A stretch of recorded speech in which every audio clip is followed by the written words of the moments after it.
Hola, buenas tardes. Soy Francisco Tomás Barberán, profesor de investigación del CSIC en el CEBAS de Murcia. Este es un centro de investigación que pertenece al Consejo Superior de Investigaciones Científicas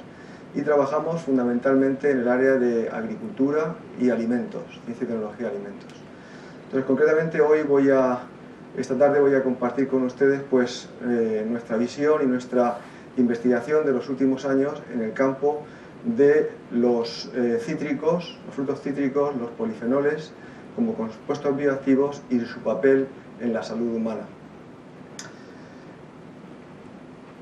Bueno, yo vengo concretamente de Murcia. Murcia es una región que está al sudeste de España, está cerca del Mediterráneo y es una zona muy apropiada para la producción de limón, muy parecido a lo que ocurre en Tucumán. Murcia es una zona en la que no se producen nunca heladas y por tanto es una zona que ha sido elegida para producir cítricos, concretamente limones,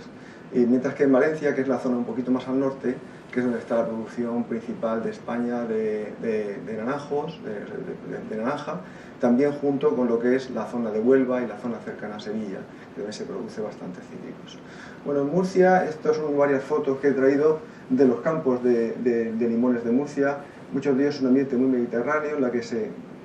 combinan los limoneros con las palmeras datileras y con otra serie de árboles y de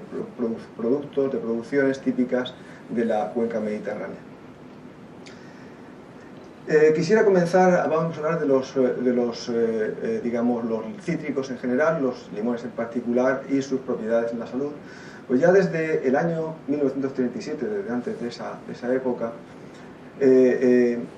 los cítricos estuvieron muy de moda porque concretamente el doctor Albert Szent-Györgyi recibió el premio Nobel en 1937 por sus estudios sobre la vitamina C, el ácido cítrico y otros constituyentes de los frutos cítricos, concretamente también los flavonoides. Todos ellos constituían una defensa antioxidante y una serie de características que los hacían muy relevantes desde el punto de vista de la salud. Pues bien, a pesar de todo esto, todavía no tenemos una evidencia totalmente clara, meridiana, que permita de alguna manera decir qué constituyentes de los frutos cítricos son los principales responsables de esas actividades biológicas. Concretamente, en mi presentación de esta tarde voy a dividirla en 4 apartados y unas conclusiones. El primero, vamos a hablar un poco de las flavanonas de los cítricos y la salud humana. Y aquí quiero comentar un poco la relevancia que tiene la variación entre individuos. No todos los individuos responden igualmente y esto es uno de los principales problemas para demostrar su actividad. En segundo lugar, quiero hablar también un poco de biodisponibilidad y metabolismo de estos compuestos, para continuar con estudios de estratificación de la exposición a flavonoides de los cítricos, que probablemente están relacionados con ese efecto final que vemos en la salud. Y también algo sobre más tecnológico, sobre estrategias para mejorar la absorción y los efectos en la salud de estas flavonoides de los frutos cítricos. Bueno, los frutos cítricos son muy ricos en compuestos bioactivos, potencialmente bioactivos, y concretamente los principales, los más característicos son las flavanonas, concretamente la esperidina, que podemos encontrar en todos ellos, la neosperidina en los frutos amargos, pero también la iocitrina, que es característica del limón, que es muy similar en estructura, pero que de alguna manera tiene diferencias, sobre todo en la solubilidad, lo cual le aporta unas propiedades muy particulares. También hay terpenoides, como los limonoides o limonenos, los constituyentes de aceites esenciales, flavonas polimetoxiladas, como aquellas que se encuentran en las mandarinas, pero también están presentes en naranjas y limón. También carotenoides, cumarinas, etcétera, etcétera. Son realmente unos frutos muy ricos en compuestos bioactivos. Bueno, ¿cuánto supone la ingesta de flavanonas, que es el principal, constituyente de los frutos cítricos en la dieta, ¿no? Bueno, pues podemos decir que el zumo de naranja nos proporciona al día una cantidad entre 25, 60 e incluso más miligramos de esperidina, de la flavanona esperidina. Si contamos todas las flavanonas, el contenido es todavía mayor. Y esto simplemente es con la ingesta de 250 mililitros de zumo de naranja por la mañana, o por la hora que sea. Esto es una contribución muy relevante a la ingesta de polifenoles. Por eso los frutos cítricos tienen mucho interés desde el punto de vista del estudio de los polifenoles en la salud. Las bebidas de limón también son muy importantes, el limón es muy rico también en frutos cítricos. Lo que ocurre es que el consumo es inferior al de naranja. Fundamentalmente se consumen en bebidas refrescantes que contienen una parte de limón, o también limonadas que se hacen a nivel, digamos, casero, o otros productos derivados del limón, pero su contribución a la dieta normal, a la ingesta normal, sin hacer, de alguna manera, sin que haya una dedicación muy digamos, exclusiva a los productos del limón, estaría entre 1 y 5 miligramos de flavononas al día. El principal en este caso es la biocitrina, mientras que la naranja sería la hesperidina. Bueno, la actividad biológica de las flavononas de los frutos cítricos ha estado relacionada pues, con muchas funciones, como vemos aquí. Podemos ver por una parte la función sobre la permeabilidad vascular, la permeabilidad de los capilares sanguíneos, que es una de las principales funciones que se pueden asociar a los polifenoles, las flavononas de los cítricos. También tienen papel importante en la salud ósea, en la osteoartritis y en lo que es también la conservación de la masa ósea. También tienen algunos efectos, particularmente en la disminución del riesgo de algún tipo de cáncer, aunque esto está en discusión. También tienen efectos positivos frente a la función cognitiva. Enfermedades neurodegenerativas pueden, de alguna manera, antes de que se produzcan, el consumo de cítricos favorece la función, digamos, cerebral, y muchas veces está relacionado con esa permeabilidad capilar que hemos dicho. Aumenta el riego sanguíneo y, por tanto, mejora la capacidad cognitiva. Pero uno de los más importantes que quiero mencionar hoy es concretamente el papel que tiene en la disminución del riesgo a enfermedades cardiovasculares. Este lo he resaltado en rojo y en grande porque precisamente es el que tiene mayor evidencia y mayor relevancia y que está relacionado con algunos otros, la minería capilar, etcétera, etcétera. ¿Por qué? Pues los zumos de cítricos y los productos cítricos producen generalmente efectos hipolipemiantes, disminuyen lo que son los lípidos sanguíneos, tienen una actividad antiinflamatoria, también a nivel intestinal, pero también a nivel sistémico, y también una actividad antiaterogénica, que disminuye la producción de lo que son la placa de ateroma, que es el comienzo de lo que es la estereosclerosis. Bueno, la evidencia que tenemos hasta ahora de las propiedades biológicas y efectos en la salud de los cítricos y de las flavononas y otros constituyentes de los cítricos se basan fundamentalmente en estudios epidemiológicos. La epidemiología ha dado lugar a una evaluación del riesgo relativo de padecer determinadas enfermedades. En este caso, este cuadro es de enfermedades cardiometabólicas o cardiovasculares, y vemos que en la mayoría de los casos, bueno, aquí está realmente el consumo, qué tipo de producto de los cítricos es el que se consume en los diferentes estudios, el riesgo que se está midiendo, que es fundamentalmente relacionado con enfermedades cardiovasculares, etc. Pero lo más importante es esto que he puesto al final, que es la tendencia que se observa tras ese estudio. Entonces, vemos en verde es resaltado aquellos en los que se observa una disminución del riesgo tras el consumo de los productos ricos en frutos cítricos, o también, de alguna manera, aquellos consumo de flavononas, que son los principales compuestos bioactivos. Entonces, vemos que en general sí que existe una tendencia, digamos, a disminuir ese riesgo, y en algunos estudios pues no se ha observado esa tendencia, pero en la mayoría de los casos pues sí que existe. Este es otro caso parecido, con el mismo otros estudios que complementan a los anteriores, en los cuales pues también se ve el mismo tipo de tendencia. En la mayoría de ellos existe una tendencia a disminuir el riesgo a enfermedades cardiovasculares y cardiometabólicas.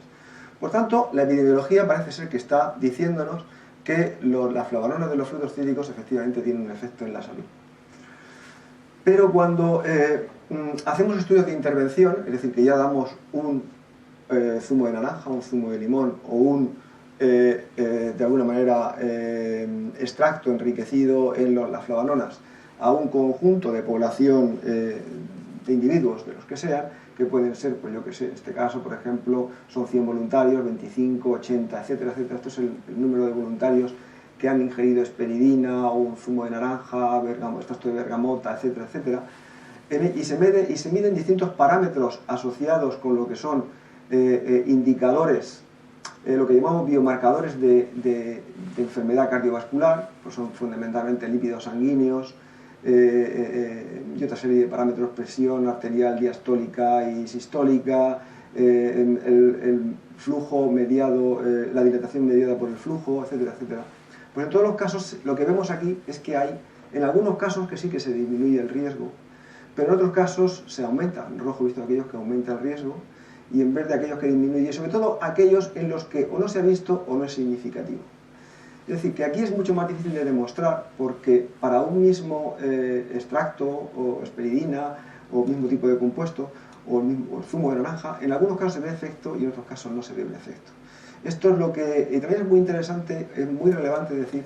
que no hay un claro efecto de la dosis, es decir, no hay un claro efecto de cuanto más cantidad del principio activo se da, que haya una mayor actividad, respuesta en estos biomarcadores. Por tanto, los estudios de intervención no han resultado tan eficientes o tan relevantes o tan concluyentes como han sido los epidemiológicos. También los estudios que se han hecho, esto es un estudio de metaanálisis, comparando distintos tipos de estudios con los flavonoides, o concretamente con todo tipo de flavonoides, pero particularmente también con las flavonoides de los cítricos. Y si vemos, por ejemplo, este caso es un estudio del efecto de las flavononas sobre la presión arterial, lo que he resaltado en rojo, y lo que vemos aquí, esto es lo que indica la gran variación que existe entre los diferentes estudios que se han llevado a cabo. Es decir, que hay una gran discrepancia entre ellos, lo que impide establecer conclusiones claras en el caso de la presión arterial sistólica. En la diastólica, este caso está un poco menos variado, pero también efectivamente hay una gran variabilidad. Cuando vemos el LDL colesterol o el HDL colesterol y vemos su relación con las flavononas aquí, o no es significativo, no es estimable, o hay una grandísima variabilidad, lo cual nos está diciendo que todos los estudios están dando resultados muy variados, muy variables, y que realmente el buscar una significación es muy difícil. Este es otro estudio también publicado en el British Journal of Nutrition, en el que se ve que las flavononas, bueno, pues en general hay 5 estudios que se han llevado a cabo, y esto es un conjunto, un estudio de los 5, y sí que se ve que en general existe una disminución del riesgo de enfermedades cardiovasculares, pero en algunos de ellos la variabilidad entre los individuos es muy grande, la variabilidad entre la respuesta. Por tanto, lo que podemos decir en el caso de los compuestos flavonoides de los cítricos es algo parecido a lo que pasa con el resto de los polifenoles también. Sus efectos en la salud son muy difíciles de demostrar. Eso es lo que sabemos a día de hoy. ¿Por qué? Pues porque existe una gran variabilidad entre los individuos. No todos se comportan igual. Hay individuos que responden al tratamiento y otros que no responden. Y por tanto, es necesario hacer una estratificación para poder resaltar aquellos en los que sí que se produce un efecto y ver por qué responden estos voluntarios y en otros no. Esta es la situación actual. La verdad es que hay una acción, un proyecto europeo que se ha llevado a cabo, que acaba de terminar actualmente, que se llama la acción Cost Positive, que lo que hemos estudiado durante los últimos 6 años ha estado en relación con los compuestos fitoquímicos de los alimentos, concretamente, fundamentalmente los polifenoles, y ver cómo la variabilidad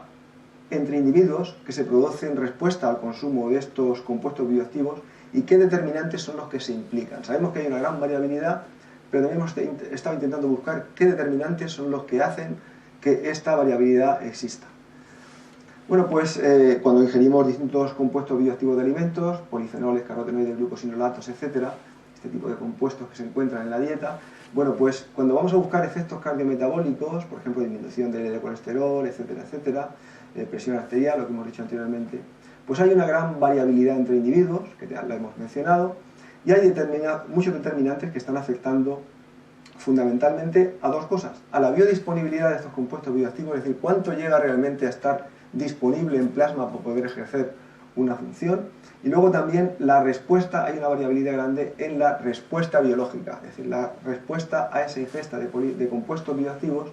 pues es muy variable. Y los principales determinantes que se han estudiado, que hemos detectado, pues son la epigenética de los individuos, la microbiota intestinal y luego factores como el sexo, la edad, el estilo de vida, etcétera, etcétera.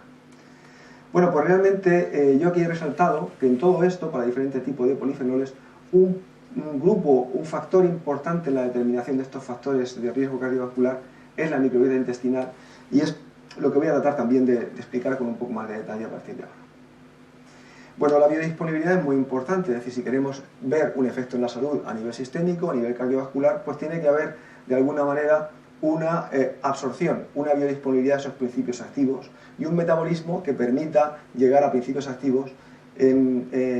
el sitio, en el tejido diana donde tiene que ejercer esa acción.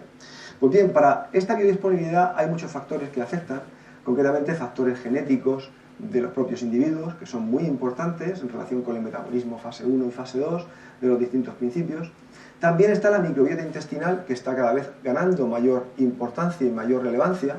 y que es lo que quiero contar hoy también un poco más de detalle. Y luego también factores muy relevantes son los relacionados con el alimento, es decir, lo que es la matriz alimentaria, que afecta a la solubilidad, a la posibilidad de absorción, a la estabilidad, etcétera, etcétera, la presencia de proteínas, presencia de lípidos, etcétera, afectan a la absorción. Entonces, todos estos factores afectan a la biodisponibilidad del metabolismo. Pero me voy a centrar un poquito en qué es lo que pasa con esta biodisponibilidad y metabolismo. Bueno, aquí tenemos la asperidina, el principal componente que se encuentra en naranja y en limón, que es un ramnoglucósido de esta flavonona que se llama asperetina, y esto estamos en el lumen intestinal, esto es la pared intestinal, intestino delgado, intestino grueso, y esto es el torrente sanguíneo. Es una simplificación, pero bueno, nos ayuda a explicar qué es lo que ocurre. Bueno, pues estos flavonoides ramnoglucósidos no se pueden absorber, no se absorben en el intestino delgado, porque las enzimas digamos que tenemos en lo que es la pared intestinal no son capaces de hidrolizar este ramnósido, y entonces lo que ocurre es que este rutinósido, ese ramnoglucósido, llega como tal al intestino grueso, al colon, y allí sí que se encuentra con la microbiota intestinal, que presenta actividad ramnosidasa y por tanto puede dar lugar a la glicona esperetina, que es entonces absorbida fácilmente a través de lo que es digamos, la pared intestinal del colon, y allí se producen también metabolitos de tipo 2, de fase 2, que son a través de la glucoroniltransferasa y la sulfotransferasa, que dan lugar a estos metabolitos que son los que circulan en plasma y son los que al final ejercen su misión. Por tanto, vemos que la microbiota, si realmente estos compuestos son los principios activos que tienen la naranja y los frutos cítricos, el limón, etc., entonces sabemos que realmente estos no van a poder ser absorbidos, y la microbiota intestinal es fundamental para que puedan ser absorbidos y ejercer ese efecto. Bueno, si vemos la farmacocinética de la asperetina liberada a partir de la asperidina en voluntarios, estos son concretamente lo que es una farmacocinética durante 24 horas, y esto es la concentración plasmática de los derivados de asperetina. Bueno, pues lo que llama la atención en esta representación es la extraordinariamente grande barra de error que estamos observando en este estudio. Este es un estudio publicado en el año 2009, pero vemos que hay una barra de error muy grande. Eso no quiere decir que el estudio esté mal hecho, porque hay mucho error, sino lo que está diciéndonos es que hay una gran variabilidad entre el comportamiento de los diferentes individuos de ese estudio, y por tanto vemos que efectivamente eso puede afectar al final al efecto en la salud. Bueno, este es un estudio que hicimos nosotros en el 2010 aquí en Murcia, y de alguna manera lo que veíamos era la farmacocinética de la asperetina tras, digamos, en distintos voluntarios, tras la ingesta de un zumo de naranja. Vemos, esta es la concentración plasmática, estos son también en 12 horas, es más corto que el anterior, y estos son 3 voluntarios diferentes. Vemos que hay una variabilidad grandísima en lo que es la absorción de flavanonas, lo que podemos detectar en plasma, la farmacocinética, y por tanto quiere decir que hay voluntarios que tienen unos niveles muy bajos de flavanonas en plasma, otros medios y otros altos. Es lo que definimos en aquel trabajo, y había una gran variabilidad entre individuos. Por tanto, posiblemente hay un efecto diferente en cada uno de ellos. Bueno, esto también se refleja en la excreción, en orina. Esto de alguna manera es la cantidad, el porcentaje de lo que ingerimos de flavanonas en cítricos, y esto es el porcentaje que se excreta en orina. Pues vemos que algunos prácticamente no excretan, algunos voluntarios, aquí tenemos 18 voluntarios, y vemos que hay una gran diferencia, mientras que algunos excretan cerca del 30% de la ingesta, como flavanonas, hay otros que, sin embargo, no tienen esa excreción muchísimo más baja. Esto nos refleja muy bien esta variación entre individuos, variabilidad entre lo que es la excreción, que por tanto vemos que hay una variación continua, digamos, a lo largo del conjunto. Esto ha sido también demostrado y evidenciado por otros investigadores, aparte por el estudio que acabo de comentar, que hicimos nosotros. Ha habido otros estudios posteriores, como este de 2016, por un grupo de investigadores alemanes, que también han visto lo mismo, que hay bajos excresores, medios excretores y altos excretores dentro de una población cuando se hace un estudio de la farmacocinética. Bueno, podemos ver entonces que la extensión de la variación individual en lo que es la la absorción, distribución, metabolismo y excreción para flavonoides de cítricos, pudiera ser responsable de que unas personas o unos voluntarios respondan y otros no. De hecho, lo que sí que está claro es que tenemos evidencia de que hay excretores de flavononas altos, medios y bajos, y esto lo hemos demostrado en varios estudios, nosotros y otros grupos, y por tanto, pues esto hay que tenerlo en cuenta. Hay algunos que son capaces de excretar unos niveles mucho más altos y están expuestos a unos niveles mucho más altos de flavononas que otros. Continuando viendo qué es lo que ocurre con las flavanonas y con los compuestos bioactivos de los cítricos, vemos que esto de aquí es una representación de lo que ocurre en el intestino, esto es el plasma, y estos son los compuestos metabolizados en el hígado. Concretamente, el glucósido que hemos dicho antes, la asperidina, cuando llega con la microbiota colónica a encontrarse con la microbiota del colon, se libera la glicona, y esta glicona puede seguir dos caminos, o absorberse, la asperetina, y conjugarse con los glucurónico y el sulfato, como hemos dicho anteriormente, para dar lugar a compuestos que son muy solubles y que circulan en plasma, y estos luego llegan al hígado, donde son metabolizados posteriormente, dando lugar a ácido púrico, etc.,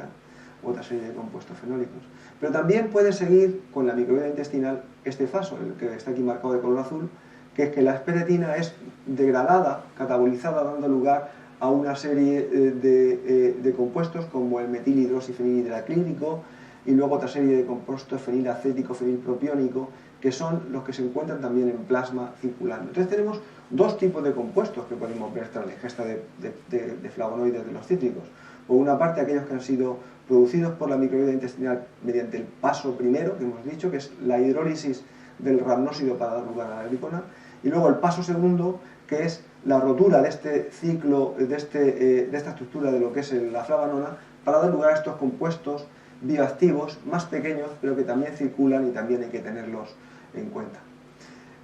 Bueno, para la hidrólisis de la esperidina hacia la esperetina es necesario contar con una serie de bacterias. Se sabe que bacterias como lactobacilos, bacteroides o bifidobacterias contienen esta actividad ramnosidasa y son capaces de romper este rutinósido y dar lugar al glicósido. Bueno, hay estudios que también han visto la diferencia entre estos dos metabolitos, los del paso primero y el paso segundo,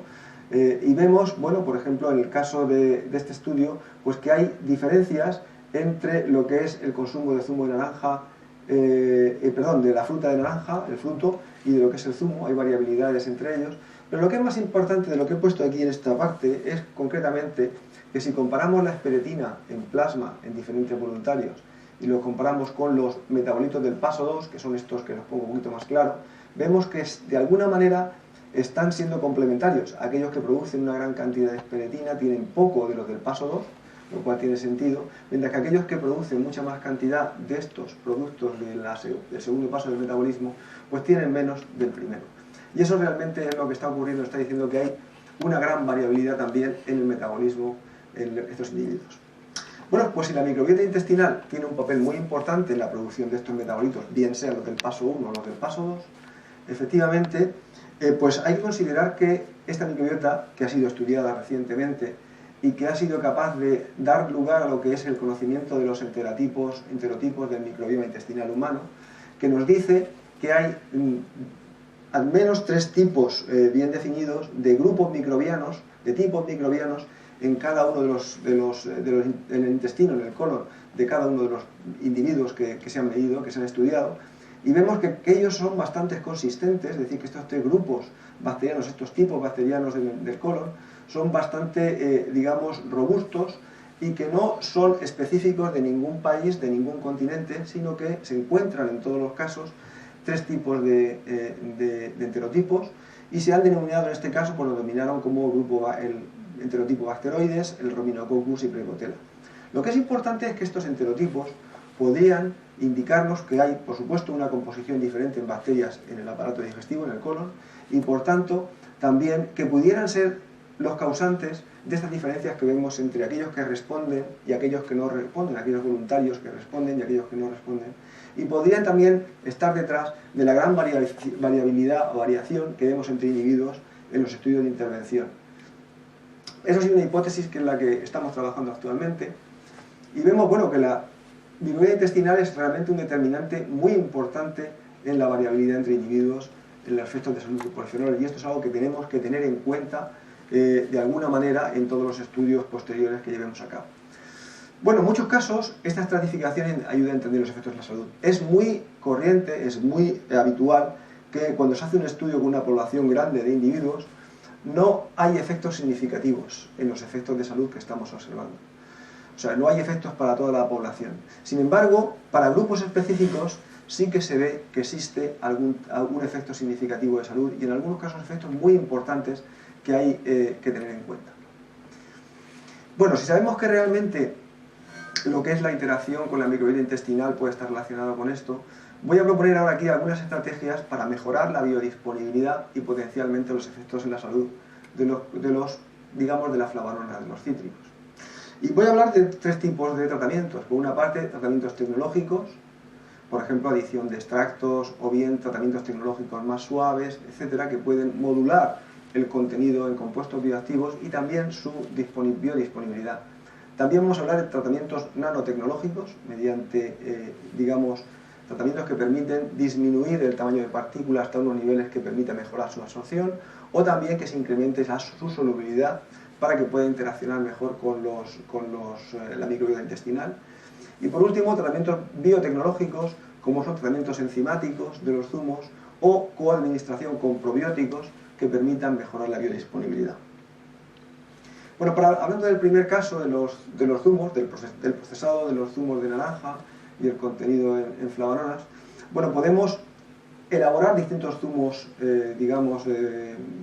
algunos son comerciales y otros son comerciales en los cuales se ha enriquecido el zumo con una cantidad de flavononas, un extracto de polifenoles. También se puede hacer un extracto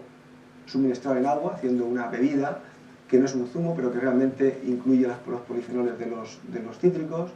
O también se puede hacer pues, un zumo comercial que está enriquecido en pulpa y por tanto tiene más polifenoles. Bueno, pues si vemos la cantidad que hay de polifenoles en estos zumos por 100 mililitros, vemos que hay una gran variabilidad, es decir, podemos tener cantidades que van desde alrededor de 20-25 hasta cantidades que van hasta 110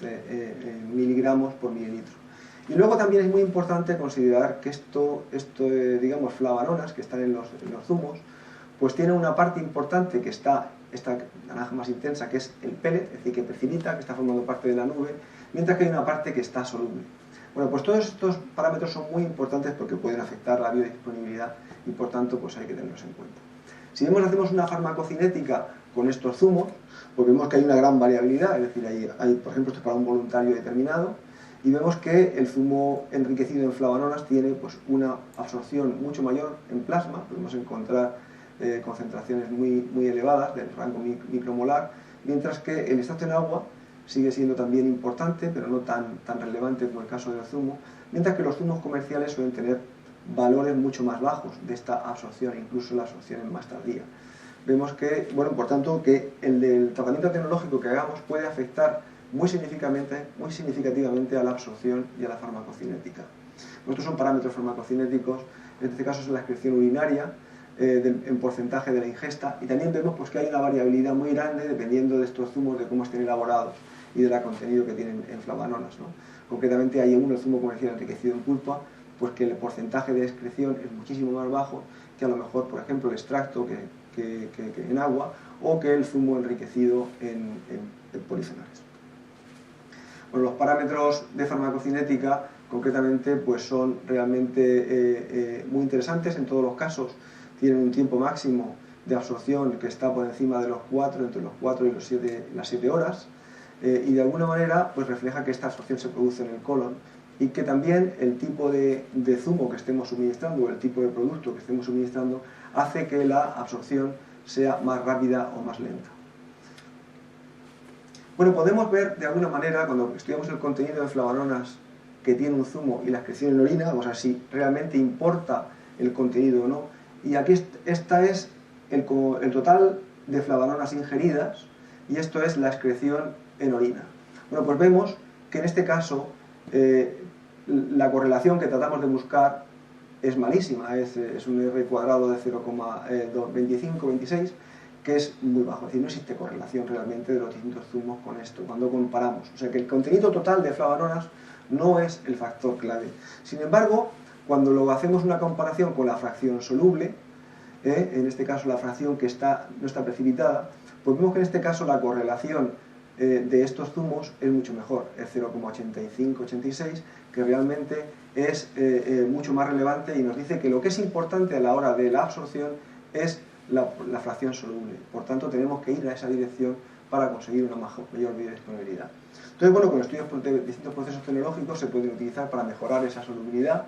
y entre ellos podemos utilizar pues ultrahomogenización, podemos utilizar la pasteurización clásica, o podemos hacer un zumo recién exprimido, en este caso no está tratado térmicamente, y de distintas naranjas o distintos cítricos, y bueno, se pueden estudiar a ver qué es lo que ocurre en la absorción. Y esto lo hemos hecho pues con un grupo de voluntarios de nuestro instituto, haciendo un estudio cruzado con diferentes voluntarios que tenemos bien tipificados respecto a su excreción, y podemos dividir a estos voluntarios entre altos, medios y bajos excretores. Bueno, pues vemos altos, medios y bajos excretores, como vemos para este zumo. Y aquí lo que tenemos es el porcentaje de la ingesta excretada. Y aquí tenemos cuando está el zumo recién exprimido, que es más cantidad soluble de alguna manera de estos compuestos fenólicos, vemos que la absorción es en general, el porcentaje de excreción es mayor que cuando vemos otro tipo de zumos, pero vemos que el caso menor es en el caso de los pasteurizados, que tienen más producto precipitado y de alguna manera más flavonoides precipitadas, y por tanto la absorción es menor. Y también, bueno, pues es importante ver la diferencia que hay entre individuos, que hay algunos que tienen una mayor y una menor excreción.